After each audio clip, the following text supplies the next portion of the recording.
Bismillahirrahmanirrahim. Assalamualaikum warahmatullahi wabarakatuh. Alhamdulillahilladzi allafa baina qulubina fa asbahna bi ni'matihi ikhwana. Wassalatu wassalamu ala rasulillahilladzi ursila rahmatan lil alamin. Fa biqtida'i sunnatihi syarifati asbahna lil muttaqina imama. Fassalawatullahi alaihi wassalamuhu tam wa ala alihi wa sahbihi ajma'in ila yaumil mi'ad alladhi huwa amama wa ba'd. Yang saya muliakan seluruhnya tanpa kecuali tuan rumah, ahli Al-Quran, ahli Baitul Quran, rumah Quran Musawarah, baik inisiatornya, pendirinya, kontributornya, asatidahnya, para santrinya, dan kita semua yang hadir hari ini di tempat yang baik ini. Semoga tanpa kecuali kita mendapatkan keberkahan dari Al-Quran. Dan yang kedua, Al-Quran diizinkan oleh Allah Subhanahu wa Ta'ala memberikan perubahan dalam kehidupan bagi kita, sekaligus menjadi syafaat di akhirat kelak untuk kita semua insya Allah. Oke, ruku'. Bismillah.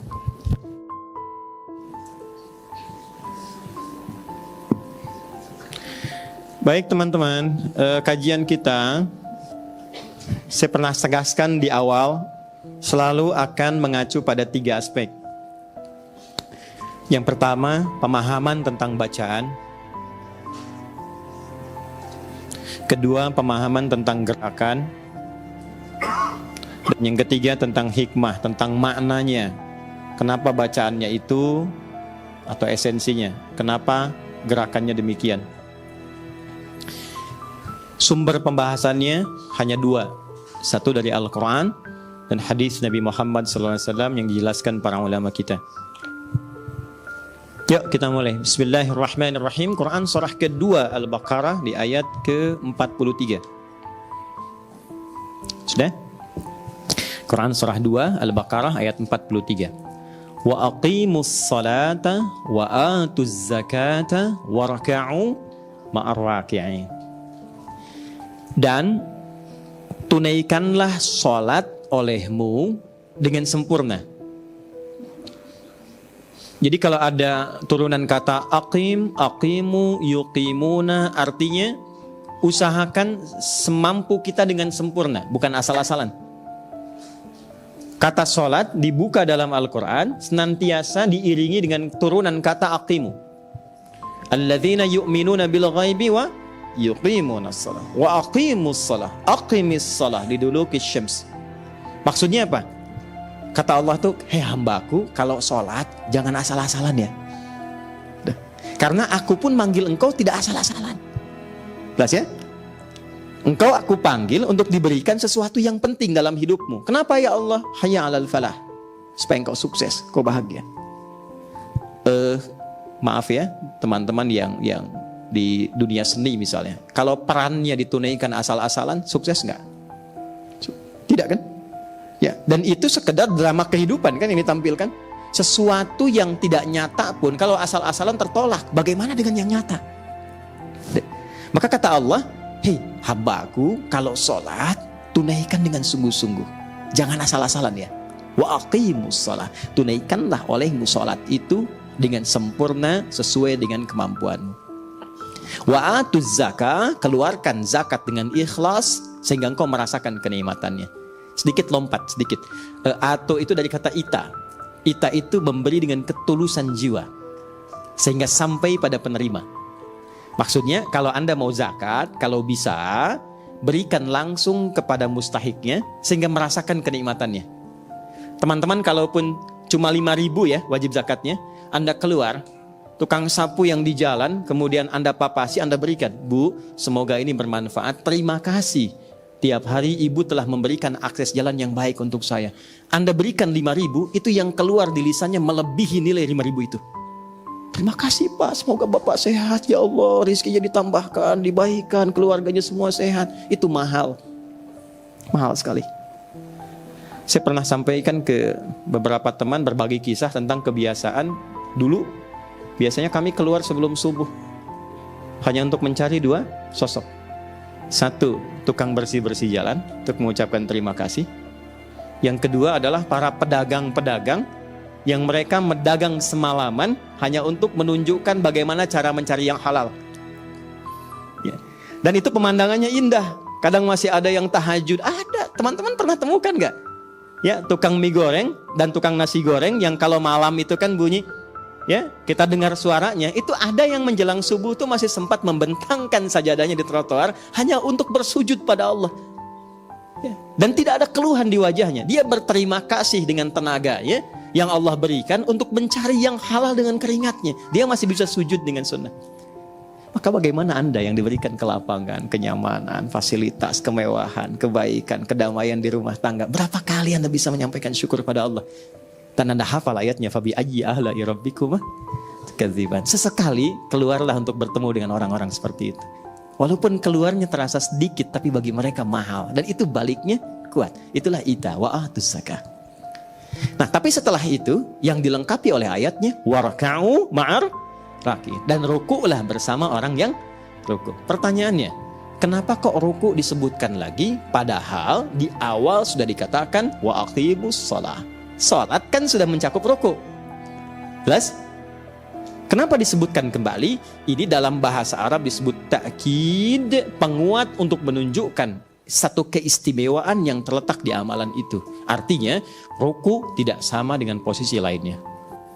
Ada keistimewaan dalam ruku yang kalau serius dilakukan, itu ada manfaat besar yang bisa didapatkan. Itu poinnya. Quran, surah kedua, ayat 43. Oke. Yuk sekarang kita mulai bagaimana caranya. Kalau sudah ke teknis, itu kita sulit dapatkan di Al-Quran. Karena Quran tidak sampai ke teknis. Ya, yang umum aja jarang dibaca, apalagi dikasih yang teknis dia. Ya, kan 6.236 ayat ya. Kalau ditambah teknis berapa tebalnya tuh? Nah, karena itu secara teknis tidak harus dihafal, itu untungnya. Yang umum silahkan hafalkan supaya dibawa dalam kehidupan. Yang teknis cukup dipahami, dipraktekkan, tidak menuntut hafalan. Dan itu ditemukan dalam hadis. Oke, saya berikan dulu beberapa yang sahih. Satu Al-Bukhari. Saya lebih selalu senang menggunakan al, walaupun menyebut Bukhari pun bisa. Karena kalau sudah pakai al, ini ada inspirasi di dalamnya, kekhususan. Ya, karena asalnya nama tempat Bukhara. Ya, saya pernah sampaikan, mungkin masih ingat ya, nama aslinya Muhammad tuh. Punya bapak namanya Ismail, kakeknya Ibrahim, kakek buyutnya Al-Bardizbah, yang buyutnya Al-Mughirah, tinggal di kecamatan Ju'fah, Kabupaten Bukhara, ya, Provinsi Khorasan, negara Uzbekistan sekarang. Nah, beliau memperkenalkan dengan nama daerahnya untuk menginspirasi bahwa saya ini bukan dari Arab. Saya dari Bukhara. Tapi bukan berarti saya yang bukan orang Arab itu tidak memiliki kemampuan untuk kenal Rasulullah, untuk kenal dengan Allah. Jadi sekaligus ini memberikan kesan penguat bahwa diutusnya Nabi sebagai rahmat untuk semesta alam. Jadi jangan kita merasa minder. Oh ini kita bukan orang Arab, berarti belum tentu sefasih orang Arab baca Al-Quran. Belum tentu. Ya, boleh jadi anak-anak santri di musyawarah ini dibandingkan dengan orang-orang Arab tertentu bisa jadi lebih fasih. Ya, ada yang fasih, Syekh Sudais, iya, Syekh Suraim, iya. Ya, tapi kan tidak semua orang Arab bacaannya begitu. Jelas ya? Oke, balik ke sini. Al-Bukhari nomor hadis 757. Dikonfirmasi oleh Imam Muslim juga. Nomor hadis 397. Dikuatkan di dalam Sunan Abu Daud. Nomor hadis 856. Yang meriwayatkan namanya sahabat Abu Hurairah. Yang mengalami peristiwa ini namanya sahabat Khalad bin Rafi Az-Zuraiqi. Khalad bin Rafi Az-Zuraiqi. Oke. Saya minta cepat satu orang. Depan. Siapa saja? Siapa saja? Boleh. Oh, Mas Ari dulu udah pernah. Dede belum. Baik, jazakallah khair. Izin ya Mas Dede ya. Boleh pemanasan dulu karena ini nanti ada gerakan yang cukup menantang dan mesti hati-hati, ya. Sudah siap? Baik. Kita cek dulu. Silakan ruku Mas Dede. Kalau ke sini ke MU, kiblatnya ke sana. Nah.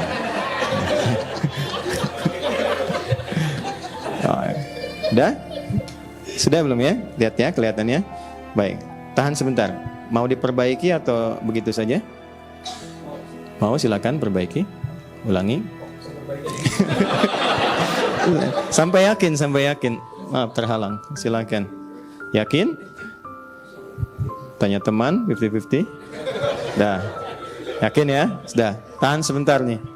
Ya, ada yang mau komen? Tidak ya? Baik, kira-kira benar atau tidak? Nah, untuk sholat gak boleh dikira-kira. Ya, untuk sholat kita mesti belajar. Karena itu, bangun sebentar, kita baca hadisnya. Kata Nabi, "Tsumma raka'." Kalau sudah selesai berdiri, baca surat, "Tsumma raka'." Pakai tsumma, artinya jangan buru-buru. Jelas? Jadi ada fa, ada tsumma, itu beda. Kalau fa, itu cepat tanpa jeda. Kasus Nabi Zakaria dulu, beliau berdoa, selepas doa itu pakai fa. Fanadathul malaikah, ayat 39 Quran surah 3. Artinya nggak ada jeda, baru selesai doa, malaikat langsung turun memberikan jawaban. Tapi ini menggunakan thumma. Thumma itu ada jedanya.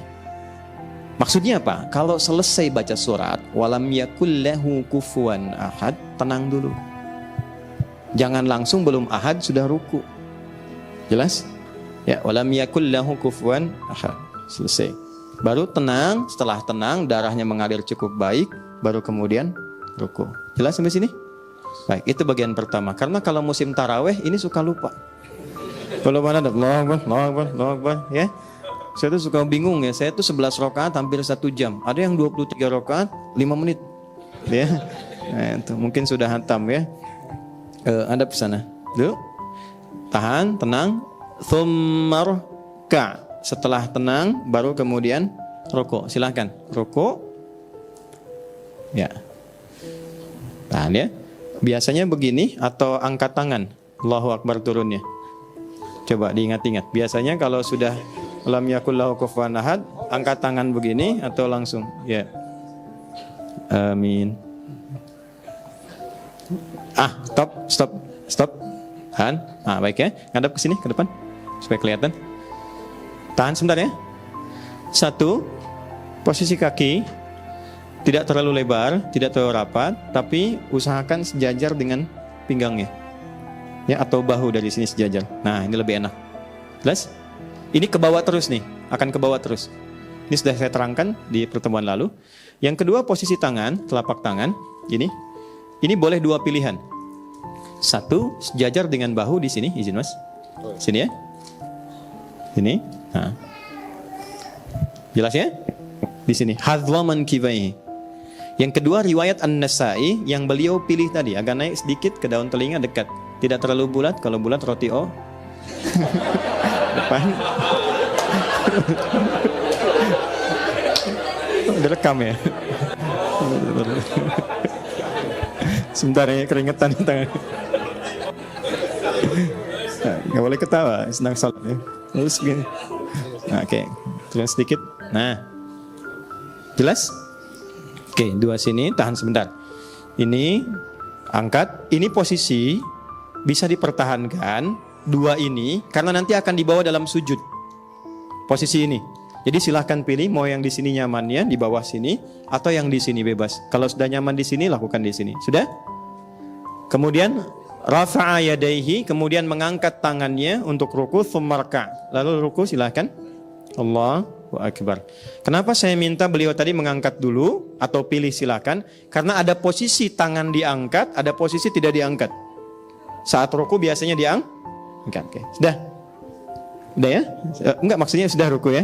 Udah. Tahan sini. Perhatikan baik-baik. Ada 3 posisi. Kita masuk ke gerakannya dulu. 3 posisi. 1, teman-teman bisa melihat ya, konfirmasi. 1, bagian punggung sampai kepala. Ini bagus sekali. Lurus. Jelas? Baik, ini lurus. Dan dalam hadisnya begini, makanya tadi saya minta pemanasan. Dalam hadisnya, itu kalau ditaruh 1 bejana air di atas punggungnya, itu nggak tumpah. Tuh. Kan? Tahan ya. Begini. Ya. Sebentar, ini butuh 10 menit saya untuk menerangkan. Nah, ini jazakallah khair. Izin nih, kapan lagi gitu kan? Ya, lurus. Ini bagus. Saya ulang ya, ini bagus. Oke. Kedua, posisi telapak tangan. Sudah? Telapak tangan, perhatikan saya izin turun, izin ya Mas ya. Ini bagus sekali letaknya di lutut. Persis di lutut. Awas ya, ini untuk keseimbangan yang paling bagus. Karena kalau dia turun, ini pasti akan berubah. Turun Mas ke bawah tangannya. Tuh. Jelas? Naik di atas lutut, naik Mas, izin. Tuh. Sudah? Letakkan di lutut tadi. Nah, sudah? Kemudian yang ketiga, ini yang paling penting dan kadang lupa. Maafkan saya sebesar-besarnya, mohon menghadap kembali ke kiblat sana. Saya ingin tunjukkan bagian terakhir. Silakan ruku lagi. Udah ya? Posisi tangan ini bukan sekedar ditempel, tapi ditekan. Nekan sehingga otot bagian belakang ini ketarik. Tarik sampai ke sini ke atas. Ditarik ini. Ya, jadi ini yang biasanya dipakai jalan tiap hari, pegal apa. Ini di dalam sholat ini diluruskan kembali. Ini kajian aspek kesehatan nih. Ini maaf ya, fokus baik-baik karena jarang dibahas yang seperti ini. Tekan, ini jadikan tegang, ya, ditekan ini sampai urat-uratnya, ototnya terasa nyaman, kemudian baru diluruskan. Dan belum berdoa. Kalau sudah mencapai ini, sudah enak, baru berdoa. Jazakallahu khair. Silakan kembali. Jazakallahu khair. Makasih banyak. Perlu tisu? Alhamdulillah. Ini adegan peran yang paling sulit ya di antara sekian banyak peran yang dilakukan. Ya, insya Allah pahalanya banyak Mas. Itu kalau diikuti semua orang yang lihat, setiap orang sholat karena tadi itu, antum dapat transferan pahalanya itu. Ya, kalau ikhlas. Tadi itu saya tidak memuji tidak apapun, tapi saya jujur katakan tadi yang disampaikan sudah sepenuhnya baik. Ya, lurus punggung, kemudian jari itu tidak rapat begini, tidak lebar juga, cukup menggenggam aja di lututnya. Ya, kemudian tekan ke belakang sehingga kita merasakan ada tegangan otot di bagian belakang yang diluruskan kembali sampai dengan ke atas. Paham sampai sini? Selesai dengan gerakan, bacaan. Apa bacaannya? Oke, nggak apa-apa yang biasa kita baca. Subhana rabbiyal azimi wa bihamdi. Atau subhanakallahumma bihamdika Allahumma firli. Baik, ada dua bacaan. Dua-duanya sahih. Dua-duanya sahih. Pertanyaannya artinya apa? Itu dulu. Hikmahnya apa? Maknanya. Kenapa gerakannya mesti demikian? Ini. Kenapa bacaannya itu? Dan ini menjadi penentu. Kalau imamnya ruku, lantas kita ikut ruku, walaupun misalnya ada keterlambatan, langsung ruku, itu dihitung 1 rakaat. Nanti saya bahas setelah ini. Ya, saya bahas. Saking pentingnya itu, jadi saking mahalnya ruku, itu rakaat itu diambil dari kata ruku. Dinilai kebenaran rakaatnya. Dulu, di era-era Nabi berkehidupan, dan ditarik garis ke belakang, itu penguasa yang punya imperium itu 2. Kalau bukan Romawi, satu lagi Persia. Kan? Ini ada imperium, ini ada kekaisaran. Dan wilayah Nabi dilahirkan yang tidak pernah terjajah karena memang diliputi oleh padang pasir yang sangat ganas dan kuat. Posisinya di lembah ini, di Apit 2 ini. Jadi kalau kita tarik sejarahnya punya sejarah yang panjang, Persia pun punya sejarah yang panjang. Sampai di antara sejarah itu, di antara raja mereka, itu kan ada yang dipertuhankan. Ya, Romawi tarik ke atas ketemu siapa? Ada Namrud, eranya Ibrahim alaihissalam, kan ngaku Tuhan. Kan viral ya, mana santrinya musyawarah tuh, surat apa? Surat apa? Al-Baqarah, ayat berapa? 258, paling kanan di pertengahan kan? Alam tara ilal ladzi haja Ibrahim fi Rabbih an atahu Allahul mulka. Kemudian ketika dia berkata, saya adalah Tuhan. Kata Ibrahim, Tuhan saya Allah, saya juga Tuhan. Jadi Namrud pun mengaku apa tuh? Tuhan. Dan ketika orang-orang datang kepada Raja Romawi itu, dia melakukan cara untuk apa? Menunjukkan eksistensi kebertuhanannya dengan cara apa? Sujud. Lihat orang Romawi kan? Kalau ketemu rajanya dan sebagainya, sujud kan? Di Persia juga apa? Menunjukkan gaya yang beda, yaitu ruku'. Ya, masih ingat kan? Kalau teman-teman lihat film Kolosal itu, tangannya di sini kan? Kemudian ruku' begini kan? Ya kan? Lalu terus sampai dengan ke bawah. Dan itu turun-temurun diikuti, cuman beda Tuhan. Jepang ketika menuhankan matahari itu, kan Tuhan matahari itu eksistensi yang keberlanjutan, yang berlanjut di era risetnya Nabi Ibrahim. Masih ingat di surat Al-An'am itu? Ya, falamma janna alaihi lailu ra'a kaukaba. Ketika melihat gemintang, dia menyimpulkan, oh ini nih planet ini yang paling besar, Mars, ini Tuhan. Falamma ra'a syamsa badzighatan qalat hadza rabbi hadza akbar. Ketika melihat matahari, mereka menyimpulkan ini dewa yang terbesar, Tuhan yang terbesar. Dan itu keyakinan itu berkesinambungan sampai datang ke era generasi Jepang. Makanya Jepang kan nyembahnya kemana? Matahari, dan menghadapnya membungkuk kan? Ruku kan? Jadi dulu kalau ingin menunjukkan kesetiaan sekaligus pengangkatan kebertuhanan dan pembuktian kesetiaan, itu kalau bukan ruku, sujud. Maka diajarkan dalam Islam, jangan mempertuhankan selain Allah. La ilaha illallah. Gak ada yang dirukui, gak ada yang disujudi selain Allah. Maka ketika seseorang berdiri, ini masih netral, semua netral. Tapi kalau sudah ruku, itu sudah merendahkan bagian dirinya, dan hanya layak manusia merendahkan dirinya kepada penciptanya. Maka dari itulah ruku dispesialkan oleh Allah dibandingkan dengan berdiri. Maka ketika Allah mengatakan wa aqimus shalah wa atuz zakah warka'u ma'rakiin, rukunya lakukanlah kepada Allah. Maka kita katakan saat ruku itu subhana rabbiyal azim. Subhan, apa itu subhan?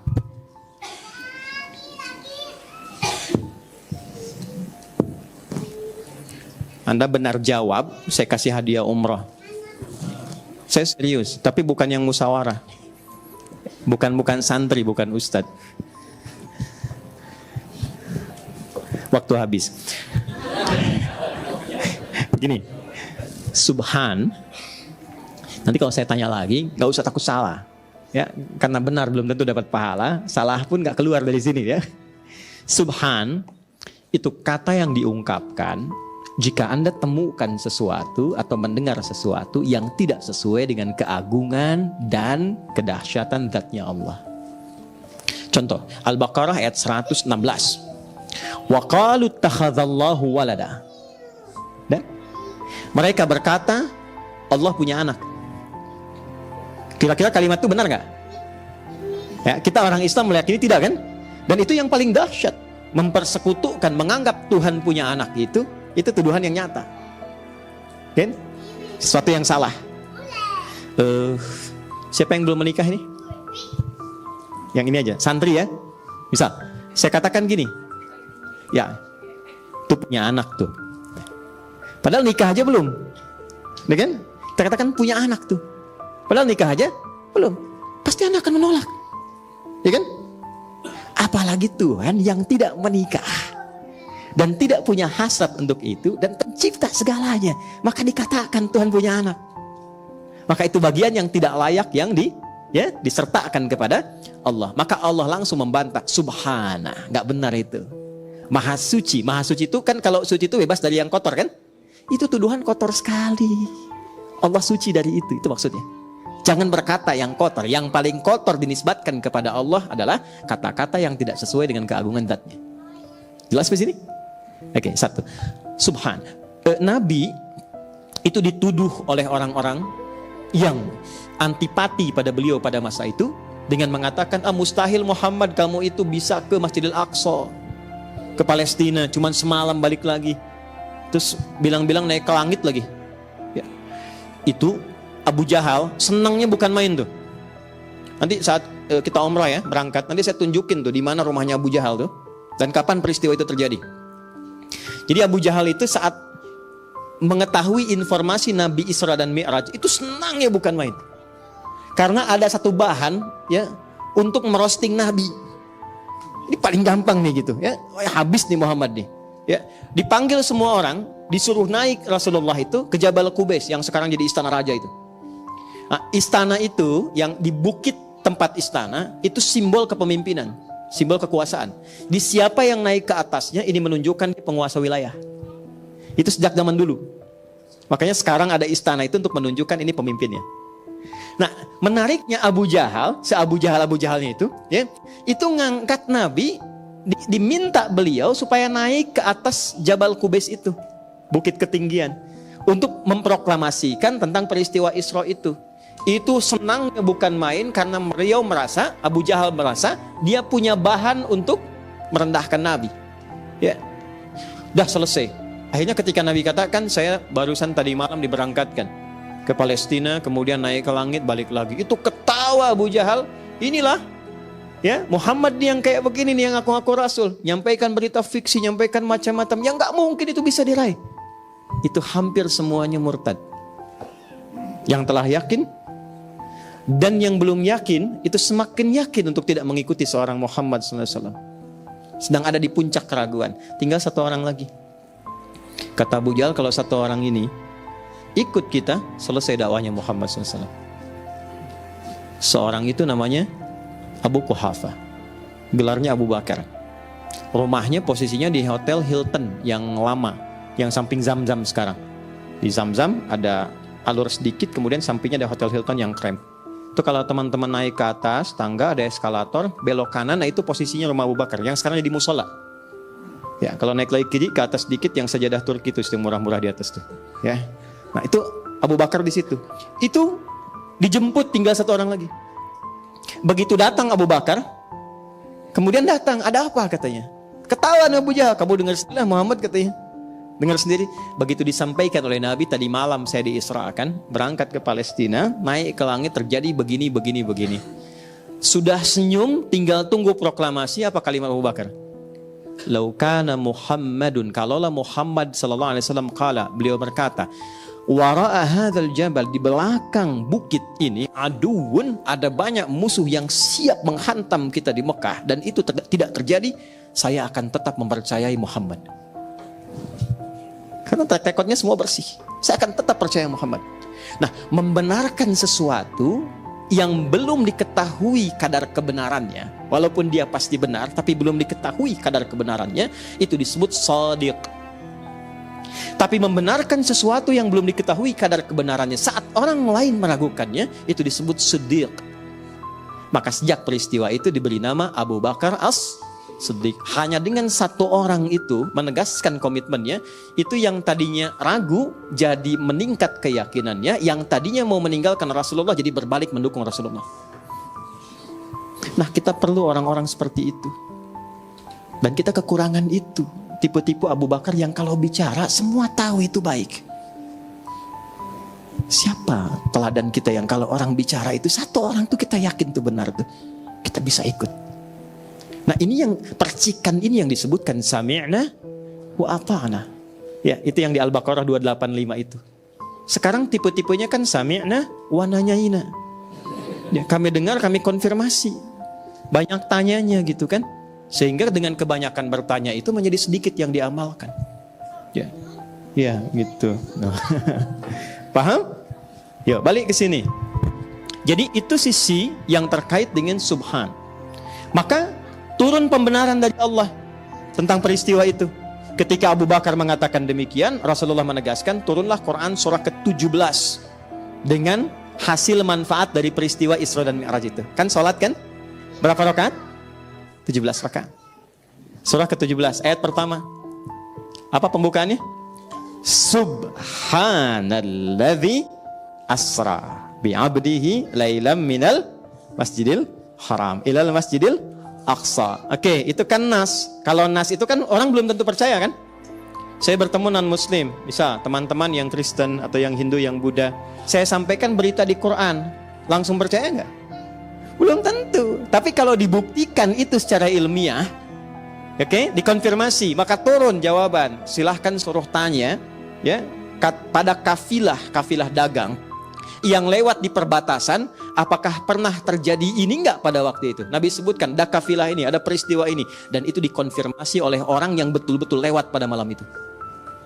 Jadi begitu kafilah datang itu, ya, kafilah dagang kembali datang ke Mekah, ditanya, Muhammad bilang begini pada saat kemarin terjadi begini, betul nggak? Mereka konfirmasi, oh iya betul katanya. Maka itu yang meningkatkan iman. Kalau Quran katakan Fir'aun tenggelam dan ada kandungan garamnya, mungkin kita sedikit menerima. Tapi ketika seorang Maurice Bucaille riset dan menemukan itu, dan dia bersyahadat, maka bagi seorang yang sudah muslim dan bersyahadat, harusnya lebih kuat lagi kedekatannya dengan Allah. Teman-teman kalau baca-bacaan, ada yang menarik di situ, dilanjutkan nggak bacanya? Dilanjutkan. Dan ada kerinduan untuk baca. Allah tuh kurang apa sih? Kisah disampaikan, paling lengkap tuh di Quran, nggak ada dramanya. Isinya benar semua. Ya, coba deh satu kali teman-teman bikinlah, ya. Kayak sinetron, kayak apa, inspirasi dari situ. Saya mau bantu kok kontennya. Kita bisa turunkan perannya dengan kondisi kekinian. Sekarang spoiler itu kan banyak. Kenapa sih nggak ada yang bikin tentang yang di Quran, yang di hadis? Spoiler film kan banyak tuh. Ya, apa ya, saya nggak hafal lah pokoknya kalau pas mau lihat YouTube ceramah ini itu, oh, kok muncul ini gitu. Saya tuh kebayang kenapa nggak ada yang bikin kisah-kisah dalam Quran, kisah dalam hadis. Padahal itu mahal sekali. Maaf ya, saya lompat sedikit gitu. Itu gambaran subhan. Ini. Nah, aplikasi dalam sholatnya saat Anda, saya, kita ruku. Kenapa dituntut ruku? Ruku dan kalimat pertamanya subhan. Mau versi yang panjang, mau versi yang pendek, itu dibuka dengan ini. Kenapa? Hikmahnya adalah Allah mempertanyakan kepada kita, sebelum engkau ruku, berapa kali engkau berbuat sesuatu yang tidak sesuai dengan keagungan Allah? Berapa kali menghamba pada selain Allah? Rukunya bukan pada Allah. Kasih pekerjaan sedikit, lupa sholatnya. Rukunya kepada pekerjaan. Dipanggil sholat lupa, Jumatan gak ikut. Begitu sulit, ya Allah, aku memanggilmu. Ya kemarin aku panggil, kamu kemana? Itu kan? Satu. Ada yang lewat harta, Allah kasih, teman-teman berpartner. Padahal yang bekerja juga banyak, ketika sukses lupa dengan temannya. Tuh. Berapa yang dihasilkan sudah bisa dibagi, berapa yang dizakati, berapa yang diinfaki, apa itu zakat, apa itu infak, gitu, macam-macam. Ya, coba dicek lagi. Rukunya itu jarang. Yang dimaksud ruku di situ, ingat Allah nggak dalam situasi itu? Berapa kali dikalahkan oleh dunia, padahal kita selalu mengatakan ingin masuk surga Firdaus. Nggak dilarang loh cari dunia, silahkan. Kerja sesukses-suksesnya, karir yang paling bagus, tapi saat bersamaan ruku. Maka ketika kita ruku subhan, maksudnya ingat semua aktivitas kejadian sebelum sholat yang menjadikan kita tidak mengagungkan Allah dalam kehidupan. Dan yang dicek pertama kali tubuh kita. Ini. Maaf ya, saya seringkali minta maaf untuk mengoreksi diri maksudnya.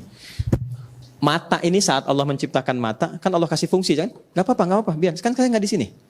Saya kan di sini. Ya, kecuali kalau bapaknya ke sini main putar-putaran, itu saya langsung pulang.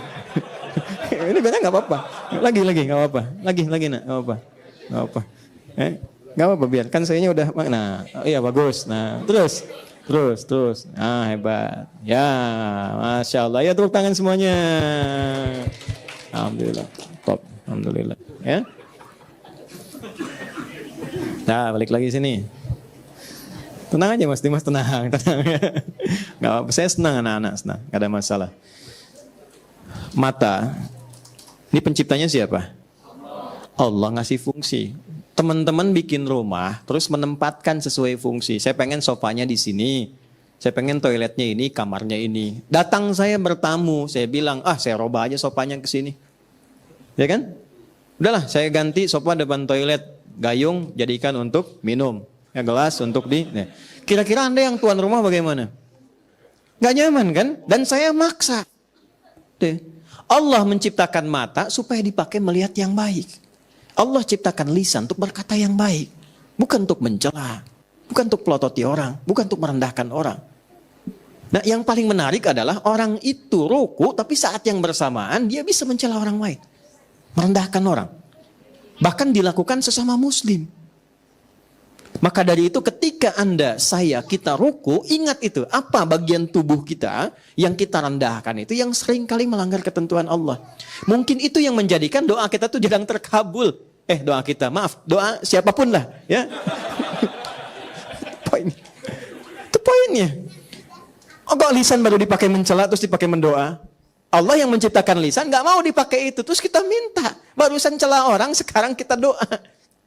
Terus belum ditobati. Nah, itu yang menjadikan kita saat baru turun, tenang, kita katakan Subhana Rabbi. Rabb itu apa? Rabb itu kalimat perjanjian kita yang mengabdikan diri kita kepada Allah supaya Allah merawat kita. Itu sudah dilakukan sejak 4 bulan dalam kandungan. Di Quran surah ke-7 ayat 172. Nanti musyawarah Santi ngajinya begitu ya, supaya Qurannya bisa dipakai itu. Ya. Wa idh akhadha rabbuka min bani adama min zuhurihim, ya, min zuhurihim dzurriyyatahum wa ashhadahum ala anfusihim alastu bi rabbikum. Ya, kalimat Rabb itu kalimat komitmen dari dua sisi.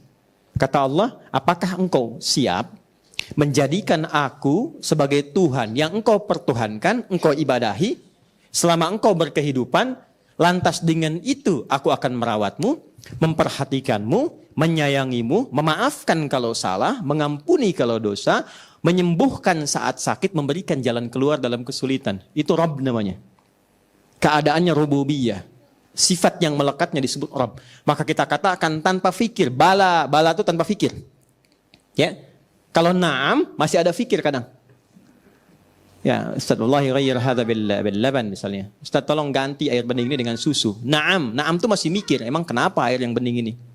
Tapi kalau bala itu artinya maaf, iya tanpa fikir apapun.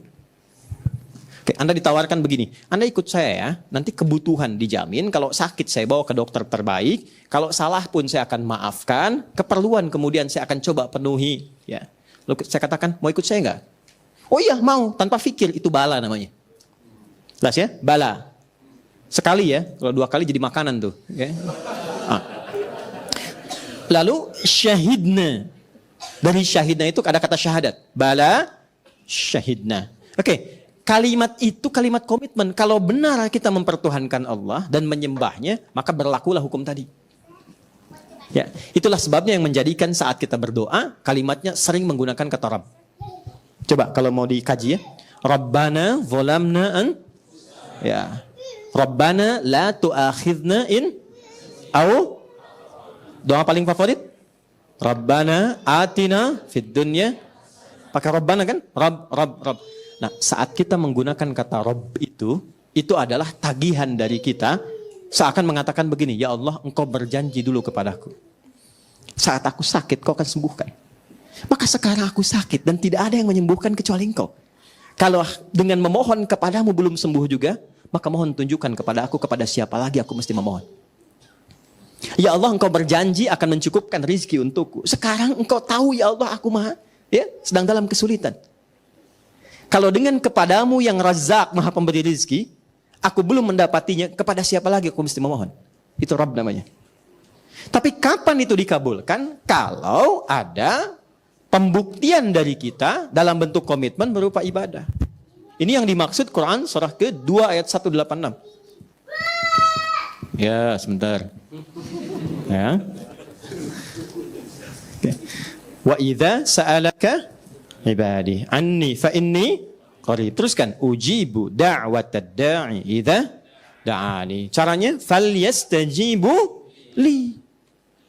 Kamu tuh mintanya banyak kepada aku. Aku tahu, kata Allah. Sebelum kamu minta, aku sudah tahu. Cuman problemnya, kalau aku panggil, kamu gak pernah datang. Kamu manggil aku, kan? Saat aku panggil, kamu gak datang. Sekarang kamu nuntut aku datang memberimu saat engkau memanggil. Gitu. Penuhi dulu panggilanku, aku penuhi apa yang kau inginkan. Jelas? Maka kita katakan Subhana Rabbi. Maka diingat-ingat saat ruku itu berapa kali kadang-kadang lalai dalam panggilan Allah. Berapa kali salah dalam bersikap. Ya. Katanya Subhana Rabbiyal Azim. Azim itu kan maha agung, maha tinggi, maha hebat. Tapi sehari-hari ternyata merasa hebat dibanding orang. Merasa paling pintar. Merasa paling Qurani, paling sunnah, paling bagus. Karyanya paling bagus dibanding orang. Kepada istri merasa yang paling tinggi, istri ke suami merasa yang paling pintar. Merasa lebih sukses dibanding orang tua, sehingga untuk menyapa aja gak punya waktu. Ya Allah. Katanya Subhana Rabbiyal Azim. Maka tunduk tuh. Nah, ruku itu membawa kesadaran itu, bukan sekedar turun. Baru setelah itu kita merasakan betapa besar nikmat Allah. Banyak dosa kok masih hidup juga. Harta masih dikasih juga, sehat masih diberikan juga. Maka kita katakan wa bihamdi. Kalau di ujungnya ingin ditanamkan penyesalan terdalam, maka pakai yang versi subhanakallahumma rabbana wa bihamdika Allahumma gfirli. Aku minta ampun ya Allah. Aku merasa aku banyak salahnya. Ya Allah, aku merasa, aku mengakui aku banyak khilafnya. Ampuni aku. Terus ruku. Itu keadaan demi Allah, keadaan paling indah. Makanya teman-teman kalau ngaji hadis, coba cek babnya rukunya Nabi. Itu selalu bahasanya saking panjangnya rukunya Nabi, kadang-kadang mendekati panjang bacaan saat berdirinya. Gitu. Padahal bacaannya pendek kan? Ya, okay? Coba berdiri kan Nabi paling pendek itu dalam sholat sendiriannya, itu kan 100 ayat Al-Baqarah. Nah rukunya itu bisa selama itu apa yang dirasakan? Selevel Nabi loh yang terjamin surga gitu dan sebagainya. Nah itu yang menjadikan Nabi berkata, gini, pasti yang sudah berumah tangga itu selalu ada saja kan yang dipertemukan dalam penyesuaian. Saya tidak mengatakan bertengkar. Ada saja perbedaan kan? Ya, kan? Tapi yang paling indah ketika perbedaan itu tuntas, tenang kan? Ya kan? Ada ketenangan baru kan yang dirasakan? Nah, itu yang disebut sakinah namanya. Tapi beda dengan begini, punya masalah dicurhatkan sampai merasa tenang. Itu tumaninah namanya. Jelas? Itulah sebabnya kata Nabi, ketika Anda ruku, jangan buru-buru bangun hatta tatma'inna raki'an. Sampai tumaninah dalam ruku, sampai tenang. Kapan tenang itu dirasakan? Kok kejadiannya baru begini langsung bangun kok? Ya, saat bangkit itu udah tenang belum? Pertanyaannya, kapan tenang itu dirasakan? Ketika kalimat Allahumma gfirli itu keluar. Ya Allah ampuni aku salah. Oke, saat sholat tuh ingat-ingat apa yang dibawa tuh. Lalu mengatakan, ya Allah aku salah, ampuni aku. Itu yang membuat kita tenang, keluar air mata tuh. Ngetes keluar. Nah ini info saja. Bacaan ini baru doa pembuka. Baru pembuka doa. Nanti setelah kalimat itu selesai, barulah dikeluarkan apa yang menjadi masalah saat ini. Minta dalam hati kita. Kan sebagian ada yang punya problem di rumah tangga, di pekerjaan, kehidupan sosial. Ya kan? Apa saja dengan orang tua, dengan suami, istri, anak, dan sebagainya. Itu yang dihadirkan. Nah di saat itulah, titik itu kita hadirkan, lalu kita mintakan, itulah yang terjadi koneksi yang sangat tinggi, terkabul tuh. Kalau mau coba teman-teman silahkan sholat seperti itu. Ya, coba. Paling enak saat tahajud malam. Ya, kalau bisa sih biasakan suami istri misalnya kalau sempat atau kalau lelah jangan dipaksa. Ya, istri saya suka minta, Bu ya mau sholat malam gini, sama. Tapi saya kalau bangun duluan saya lihat tuh lelah. Saya nggak bangunkan. Karena seorang istri, seorang ibu yang dia dalam tidurnya setelah merawat anaknya, memberikan ASI kepadanya, itu ibadah dalam tidurnya. Dan saya nggak mau ganggu ibadahnya. Gitu. Kita sholat sendiri. Tapi kita lihat dulu semua tuh, Mas. Lihat anak, lihat istri, terus itu pulang tuh. Kadang mereka sudah tidur semua tengah malam. Makanya kalau saya sudah selesai jangan banyak nanya. Ada waktunya. Gak pulang tuh serius. Saya pulang ke rumah kadang saya lihat satu-satu tuh. Terus kita tanya Allah ketemu lagi nggak di akhirat tuh? Kan? Ingat-ingat apa yang hak mereka yang belum diberikan. Udah. Paling enak tuh saat itu ambil wudhu, sholat, nangis, minta sama Allah, minta ampun, minta maaf, salah sebagai suami kadang kurang perhatian. Kadang istri saya nggak tahu itu. Sebagai ayah kurang perhatian, kurang baik. Sebagai teman ada hak yang belum tersampaikan, ada ngaji yang disampaikan tapi belum diamalkan. Itu paling enak tuh waktu-waktu gitu tuh. Nah, Anda dengan kadarnya masing-masing, coba lakukan hal yang sama. Itu bukan ustadz aja. Semua tuh punya kenikmatan dan hak yang sama. Pernah nggak begitu di malam hari? Itu kalimat Quran. Di Quran surah ke-73 ayat 6. Inna nasyi'atal laili hiya ashaddu wat'a wa aqwamu qila. Bangun malam tuh beda dengan sholat siang. Sentuhan kejiwaannya tuh begitu kuat. Enak gitu. Kalau udah ke bawah tuh enak.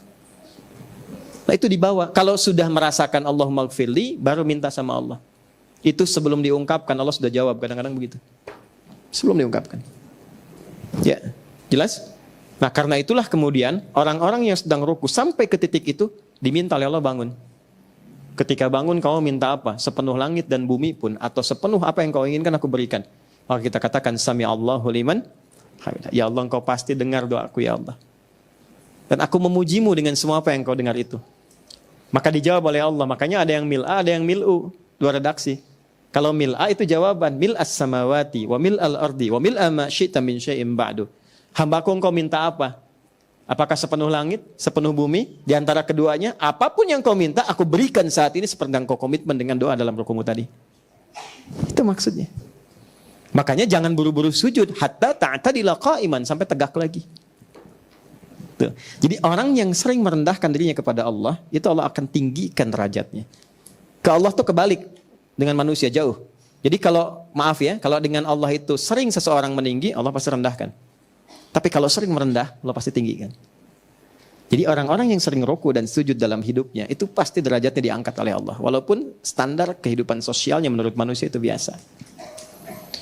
Teman-teman kalau ngelihat marbot masjid, hormat kan? Hormat. Walaupun mungkin status sosialnya nggak seperti yang lain. Tapi kita hormat. Buktinya pas waktunya sholat yang dipersilahkan imam marbot. Dan imam kan status yang paling spesial kan? Dalam sholat. Jelas? Nah, itulah ruku. Itulah ruku. Saya sudah sampaikan hadisnya, sudah sampaikan ayatnya, termasuk juga bagian-bagiannya, tinggal penutupnya. Penutupnya. Kalau sudah dapat ruku, artinya dapat 1 rakaat. Hadisnya dari Abu Hurairah. Di Al-Bukhari juga ada, di Muslim juga ada. Ya.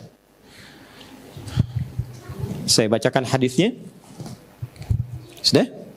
Wa idza adrakta rak'ata adrakta shalah. Hadis saya. Jika Anda salat dan qadarullah kemudian masbuk. Contoh. 2 orang. 1 maju cepat. Ya. Sudah istirahat dulu.